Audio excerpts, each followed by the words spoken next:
Hey, what's going on, everybody? It's Wilhelm Scream, and welcome back to another day in Destiny 2 for some more Destiny 2 news and intel. And oh, what a day it is, guys. Shadowkeep has finally arrived. I hope you've had more time to play it than I have, because let me tell you, loading into the game has been a challenge. A lot of new people out there playing, which I suppose is a good thing. But I want to play. So please, Bungie, help me out with that. But what I'm here to tell you about today, of course, is a couple of little cheeses, glitches, and exploits that you can use while leveling up your character. If you're new to Shadowkeep or new to Destiny, and yeah, we're going to go through all that in just 1 second. But first, I just want to remind everybody, still doing the giveaway on my YouTube channel at 11,000 subscribers. All you have to do to be entered into that giveaway is like the video, subscribe to the YouTube channel, turn on the notifications, the bell, right next to the big red subscribe button, and follow me on Twitter or Instagram. They'll be linked in the description box below. So now, guys, on to these couple of things. Now, if you've been playing a long time like I have, you should have a bunch of stuff saved up. You should probably have some bounties saved up, definitely some tokens for vendors, and some planetary materials, as well as gunsmith materials.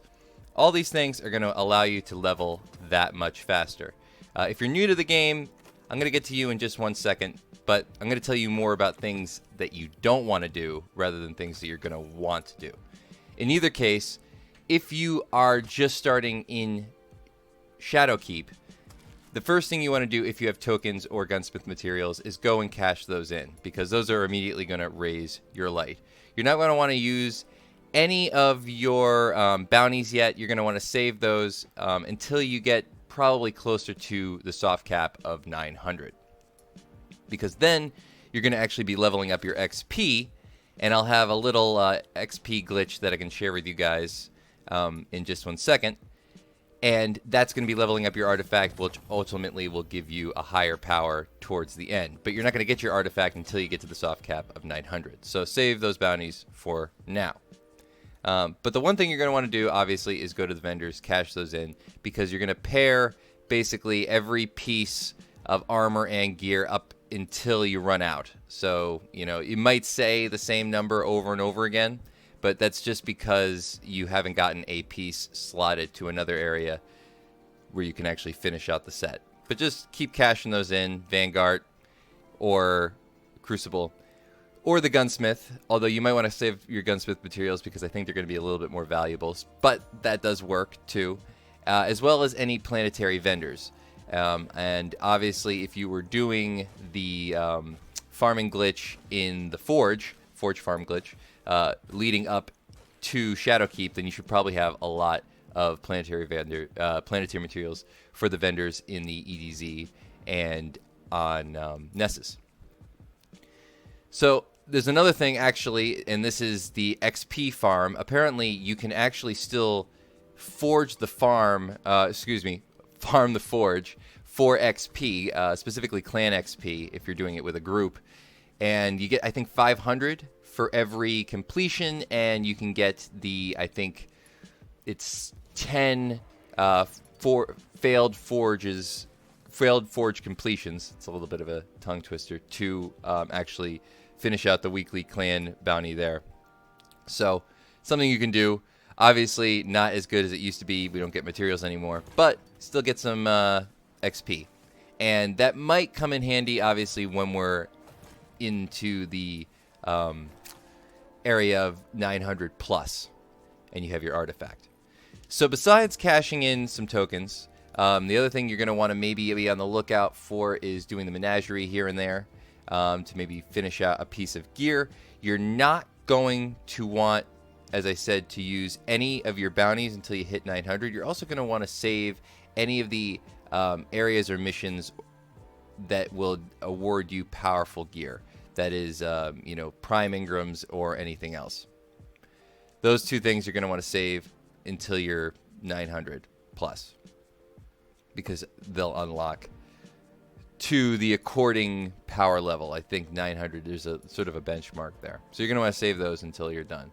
Up until then, you can really kind of do anything you want. There's another little exploit currently in the game, which allows you to go to Amanda Holiday and actually cash in. I think it's 3 old. If you go to your collections tab and you go to Flare, you can get 3 old, I think, transmat effects and cash them in for 1 legendary shard, which actually is a better exchange rate than what is currently, I think, at the Spider, which is also a legendary shard exchange. I believe it's 2,875? No, 2,850 glimmer per legendary shard, which I think currently the Spider is selling. I think, I can't remember exactly, but you can go and look. It's a better exchange rate. And the last thing you're going to want to do, guys, is going to require all 3 characters. Now, once you've hit the soft level cap on your main character of 900, you're going to want to take all the guns off of that character and transfer them over to your second character. This is obviously going to give you a pretty big boost on that second character. You then want to probably do any activity, but I'm going to suggest doing the Menagerie, because if you're like me and you've been playing a long time, you'll probably have a lot of runes saved up. This will allow you to sort of pick specifically what piece of armor you want, and they will drop, and basically pair out with the level gap between where your guns are and where your armor is. So you'll get an increasingly higher average. So then you're going to want to do that for the second character until you hit the level cap of 900. You're going to want to transfer those things over again to your third character and do the exact same thing. Now, once you're doing this, you will be getting XP for your artifact, because once you hit the artifact, or once you hit 900, you will have your artifact. So XP plus the bounties you'll be able to turn in at 900 that you've probably saved up is going to give you a significant level bump. So, you know, the artifact plus whatever you'll be getting, then once you transfer your stuff back over, you'll get pretty close to, well, you'll definitely be raid ready by that point, because obviously once you've done everything with your third character, you want to start doing your like planetary powerful reward stuff, and then you're going to want to do that on each 3 characters and transfer back over. So by the time you're doing your planetary reward activities, your powerful reward activities on your main character again, you will have the combined strength of everything gone through that process, guns and armor essentially bumped, plus the artifact. So that's it for today's video, guys. Thank you all so much for watching. I'm going to let it play out a little bit. This was just me grinding out some stuff at the beginning of Shadowkeep and starting to go into the first mission. But thanks so much for watching today. As always, remember to like, comment, and subscribe. And follow me on Twitter and Instagram, linked down below, to be entered into that giveaway at 11,000 subscribers. And as always, guys, we will see you next time. Later!